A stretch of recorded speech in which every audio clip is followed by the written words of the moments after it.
Everyone, my name is Parth and welcome back to my YouTube channel. आपको बहुत रुकाया, आपको बहुत तड़पाया, आपने बहुत इंतजार किया है, बहुत रिक्वेस्ट किए हैं, तो finally we are starting with towards green energy from SSC class 10 science 2 का 5th चैप्टर, जिसका आज देखेंगे लेक्चर नंबर 1। लेक्चर नंबर 1 में पेज 47 एंड 50 के बीच में आने वाले टॉपिक्स के ऊपर बात होगी। तो यहां कौन से टॉपिक इंक्लूड हो रहे हैं पहले वो देख लीजिए। Generation of electrical energy, electrical energy किस तरह से प्रोड्यूस होती है, and we will also look at the functioning of a thermal power plant, एक थर्मल पावर प्लांट कैसे काम करता है, इन सारी चीजों के बारे में बात करेंगे। If you are new to the channel, subscribe करना मत भूलना, शेयर करना, वीडियो को लाइक भी करना। तो चलिए शुरू करते हैं। 100 बात की एक बात, जितना ही रोटी कपड़ा मकान जरूरी है उतनी ही एनर्जी भी जरूरी है डेली लाइफ में, स्पेशली इलेक्ट्रिसिटी। भाई मान लीजिए आप अपने रूम में शांति से बैठे हैं एंड आपके हाथ में है एक फोन पे आप इंटरनेट चला रहे हैं, आप वाईफाई का इस्तेमाल कर रहे हैं एंड वाईफाई के लिए आपको लगेगा एक राउटर। फिर बहुत सारे लोग मीटिंग करने के लिए, काम करने के लिए, पढ़ने के लिए या फिर टाइम पास करने के लिए यूज करेंगे एक लैपटॉप का। फिर आपने ऊपर लगा दिया एक पंखा जो आपको हवा दे रहा है, एंड अगर बहुत ही ज्यादा गर्मी है तो आपने चला दिया एक एसी। ये सारे इंस्ट्रूमेंट, इक्विपमेंट्स, अप्लायंसेस किस पे काम कर रहे हैं? इलेक्ट्रिसिटी पे काम कर रहे हैं। मान लीजिए लाइट चली जाती है, लाइट चली जाएगी तो आपका पंखा, आपका एसी और आपका राउटर तो बंद हो जाएगा। फोन का भी बैटरी कुछ देर बाद खत्म होगा, लैपटॉप का भी खत्म हो जाएगा। उसके बाद आप करोगे क्या? देखिए, आपके पास करने के लिए दूसरा कुछ है क्या? नहीं है ना। मेरे पास भी दूसरा कुछ करने के लिए नहीं है। We are completely dependent on these appliances. And ये अप्लायंस किसके ऊपर डिपेंडेंट है भाई? इलेक्ट्रिसिटी के ऊपर। तो इस चैप्टर में हम ऐसे बहुत सारे सोर्सेस के बारे में बात करेंगे जहां से हमें इलेक्ट्रिसिटी मिलती है, उन सोर्सेस का क्या एडवांटेज है, क्या डिसएडवांटेज है, उनसे जुड़े हुए सारे प्रॉब्लम्स, इन सारी चीजों के बारे में बात करने वाले हैं। तो चलिए शुरू करते हैं ना। लेट अस अंडरस्टैंड इलेक्ट्रिसिटी आती कहां से है, बनती कैसे है। बाय द वे, ये टॉपिक हमने ऑलरेडी पढ़ा हुआ है, अब थोड़ा याद करने की कोशिश करना। चलो मान लो हमारे पास एक मेटल का सिलेंडर है और उस मेटल के सिलेंडर के ऊपर मैंने एक वायर का कॉइल बना के लगा दिया है। ठीक है, वायर का कॉइल है, कॉपर का कॉइल है। नीचे मैंने लगाया एक गैल्वेनोमीटर। गैल्वेनोमीटर करता क्या है? करंट को डिटेक्ट करता है। अभी वहां देखिए गैल्वेनोमीटर का कांटा 0 पे है, मतलब करंट प्रोड्यूस या फिर फ्लो हो रहा नहीं है। फिर हमने यहां लिया एक मैग्नेट। मैग्नेट के आजू बाजू होती है मैग्नेटिक फील्ड। ठीक है, अब यहां मैग्नेट अपनी जगह पे स्थिर है, एक ही पोजीशन में पड़ा हुआ है। कॉइल अपनी एक ही जगह पे, एक ही पोजीशन में पड़ी हुई है। ठीक है, करंट प्रोड्यूस या फिर फ्लो हो रहा नहीं है। बट जैसे ही हम मैग्नेट को कॉइल के नजदीक लेके जाएंगे तो क्या होता है? वहां पे करंट प्रोड्यूस होता है कॉइल के अंदर, एंड गैल्वेनोमीटर में डिफ्लेक्शन दिखेगा कुछ ऐसे। तो ये यहां पे हुआ क्या भाई? कॉइल के ऊपर की या फिर कॉइल के आजू बाजू की मैग्नेटिक फील्ड में चेंज आया, and because of the changing magnetic field coil के अंदर एक करंट प्रोड्यूस होता है। इस प्रिंसिपल का नाम याद है आपको? इलेक्ट्रोमैग्नेटिक इंडक्शन बोलते हैं। ये प्रिंसिपल, ये प्रोसेस हमने इफेक्ट्स ऑफ इलेक्ट्रिक करंट के चैप्टर में पढ़ा हुआ है। अगर आपने वो लेक्चर या वो चैप्टर नहीं पढ़ा है तो उसका लिंक डिस्क्रिप्शन में है एंड यहां पे ऊपर भी आ जाएगा। प्लीज वो वाला लेक्चर देख लेना, तो आपको ये अच्छे से समझ में आ जाएगा। तो यहां क्या हुआ भाई, मुझे बताओ। Current is induced.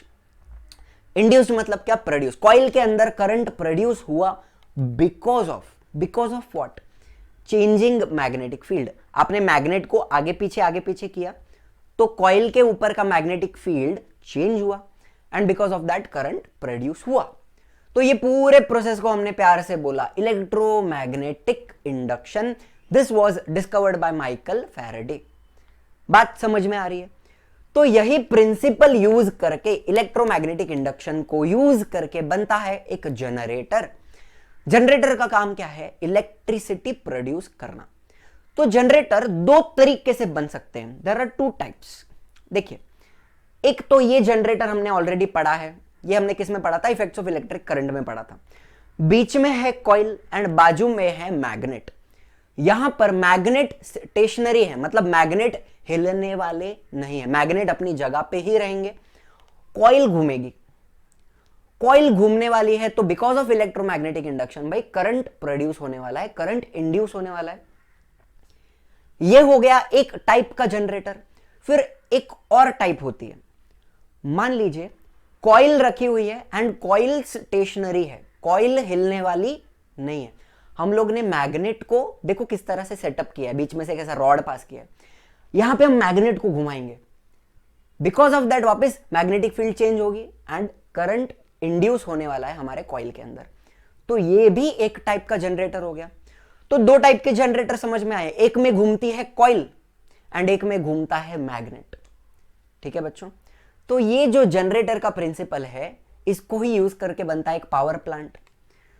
तो जो पावर प्लांट होते हैं ना, वहां पे बड़े बड़े बड़े बड़े जनरेटर यूज किए जाते हैं। तो उस जनरेटर के अंदर जो कॉइल होगी उसको मुझे घुमाना है। कैसे घुमाऊंगा?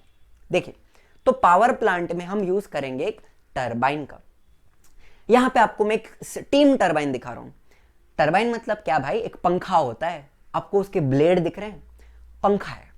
पंखे के पीछे हमने कनेक्ट किया हुआ है एक शाफ्ट। शाफ्ट मतलब नथिंग बट एक रॉड जैसा होता है, एक कनेक्शन होता है।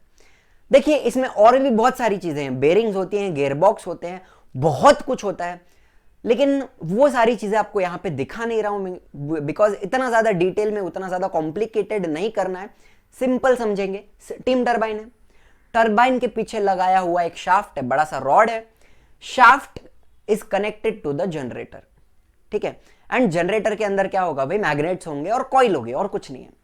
एंड जनरेटर के पीछे से निकली हैं दो वायर, एक होगी पॉजिटिव टर्मिनल, एक होगी नेगेटिव टर्मिनल।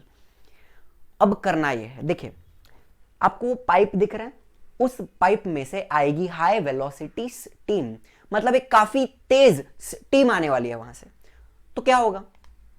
स्टीम आई, पंखा घूमा, स्टीम के वजह से हमारा टरबाइन घूम रहा है। टरबाइन घूमेगा तो भाई शाफ्ट घूमेगा, शाफ्ट रॉड है ना, शाफ्ट घूमेगा तो भाई जनरेटर के अंदर का कॉइल घूमेगा एंड इलेक्ट्रिसिटी प्रोड्यूस होने वाली है। इतनी सी बात है, कुछ भी डिफिकल्ट नहीं है। तो देखो करना क्या है, सबसे पहले मुझे चाहिए एक proper energy source to run the turbine.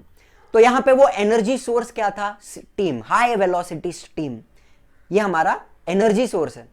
तो बिकॉज ऑफ दैट क्या घूमने वाला है? टरबाइन घूमने वाला है। टरबाइन घूमेगा तो क्या घूमेगा? जनरेटर घूमेगा, जनरेटर के अंदर की कॉइल घूमेगी तो क्या प्रोड्यूस होगा भाई? Electrical energy. तो ये एक फ्लो चार्ट याद रखना भाई, जनरेटर किस तरह से काम कर रहा है।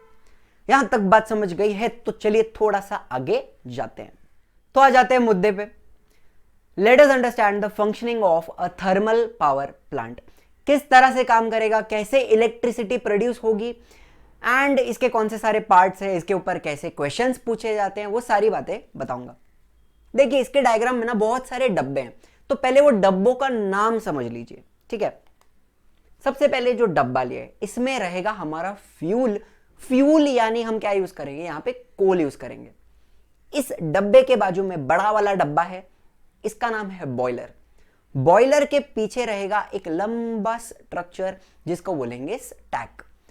अब बॉयलर के अंदर पानी को हीट किया जाएगा एंड स्टीम में कन्वर्ट किया जाएगा। तो हम कोल को जलाएंगे, कोल को जब आप जलाओगे तो धुआं आएगा, वो धुआं स्टैक से बाहर जाने वाला है। स्टैक यानी आपकी चिमनी है, चिमनी में से धुआं निकलता है। यहां तक बात बराबर है? बॉयलर में क्या होगा? पानी को बॉयल किया जाएगा।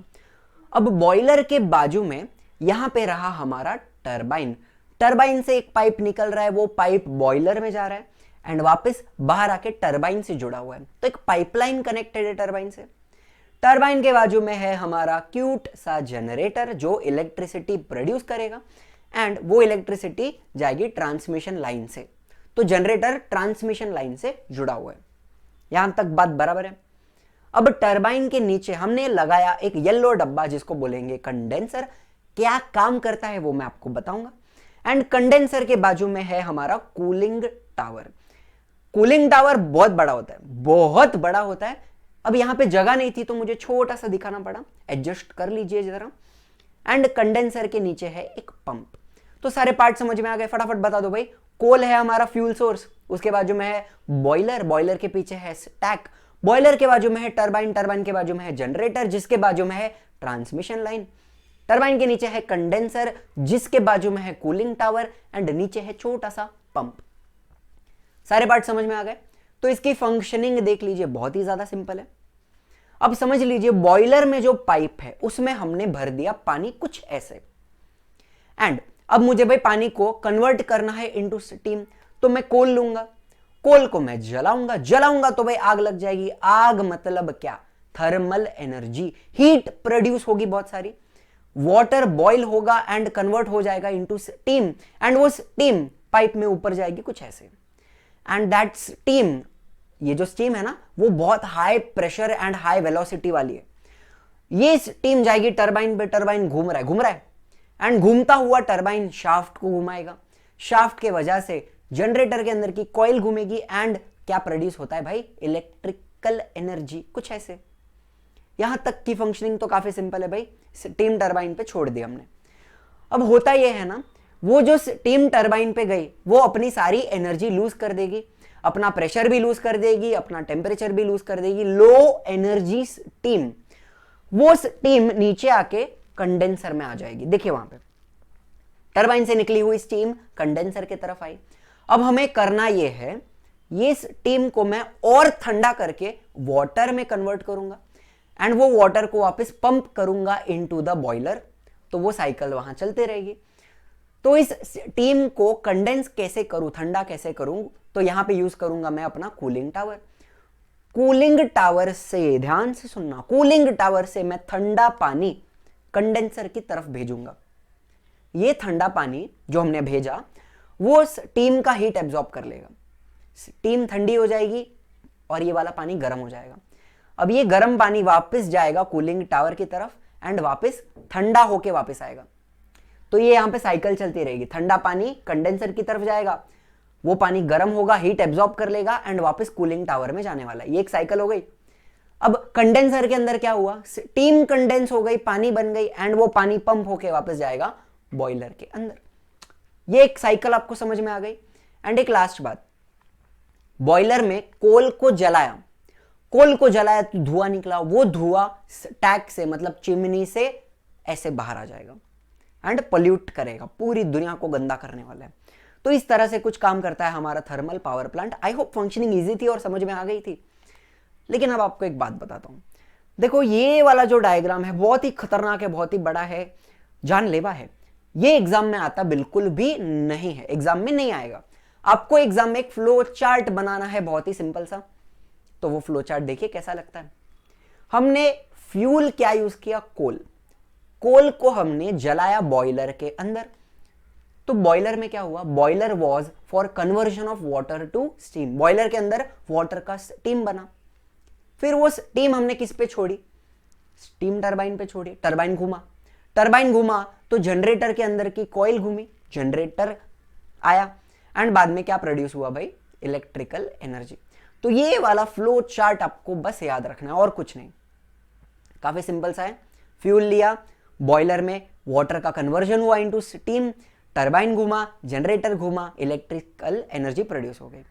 एंड एक लास्ट चीज आपको बतानी है, जो स्टीम थी उसको वापस हमने कन्वर्ट किया इनटू वाटर एंड बॉयलर के अंदर भेजा।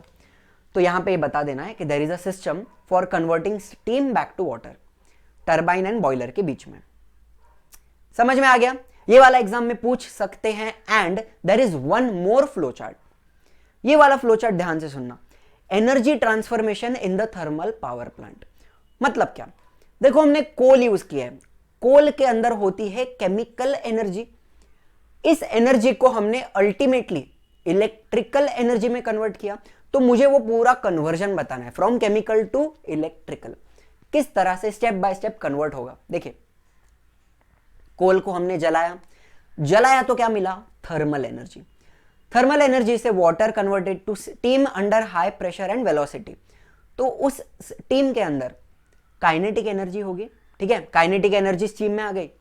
फिर टरबाइन घुमा, घुमा मतलब मूव हुआ, तो टरबाइन में काइनेटिक एनर्जी आ जाएगी। देखिए कन्वर्जन कैसा हो रहा है, थर्मल, थर्मल से kinetic energy in steam, steam से kinetic energy in turbine, turbine से घुमा जनरेटर, जनरेटर में क्या मिला? Electrical energy. तो इस तरह से chemical energy is converted to electrical energy. ये वाला भी फ्लोचार्ट एग्जाम में आता है। तो बस आपको ये दो फ्लोचार्ट्स अच्छे से पढ़ने हैं एंड प्रिंसिपल अच्छे से पढ़ना है।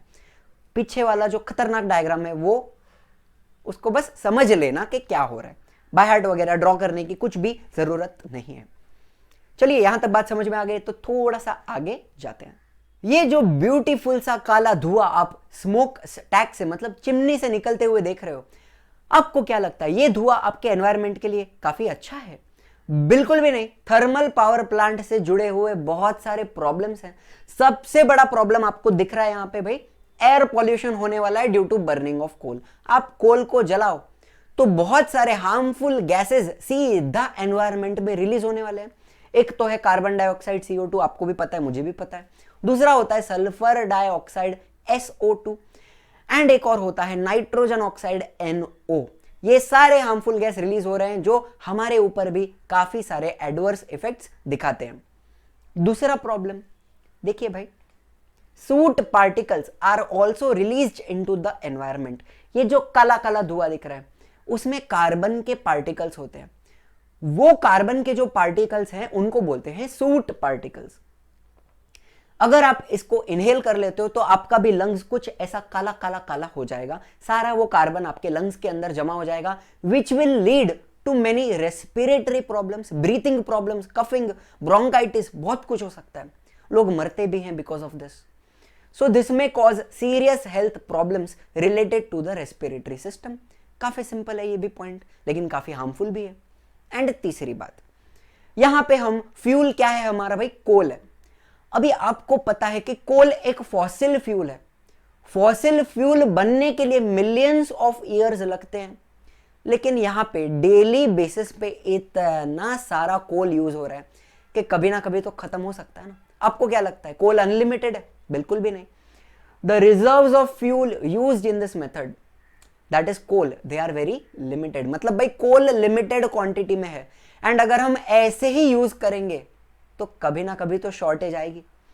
Therefore in future there will be limitations on the availability of the coal। देखो ऐसा माना जाता है कि जिस तरीके से हम अभी इसको यूज कर रहे हैं, अगले 150 से 200 साल के अंदर सारा कोल, अर्थ के ऊपर का सारा कोयला खत्म हो जाएगा। इतना तेजी से हम इसको यूज कर रहे हैं। तो ये सारे प्रॉब्लम्स आई होप आपको समझ में आए होंगे, आपको फंक्शनिंग समझ में आ गया होगा थर्मल पावर प्लांट का।